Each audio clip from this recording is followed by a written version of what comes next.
SOBR stock analysis and SOBR stock prediction. Is it a buy right now? Watch this 1-minute video till the end, find out. Looking at Sobr safe stock, sitting at 104, yeah, just around $1. Come on, it's Nasdaq. Obviously, it should be above $1. That's how it looks like. But it's a percent down.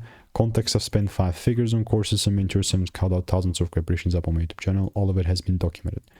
Looking at Sobr, talked about this before, man, but like, as we've just approached this supply zone, I am only really going to be bearish here if I saw a double break shift, and I'm still firmly standing by my stance. This current price action is not something that I'm willing to trade, but the idea and whole bias that I'm looking to take things lower, it's still gonna stand, you know, and that's still gonna be my idea. Because like the only thing where I'm actually gonna start to potentially be bullish is the moment I start seeing breaks above 146, which we're far away from, you know, we're $1. So it's like 42 cents difference. I'm not saying it's not possible, it obviously is.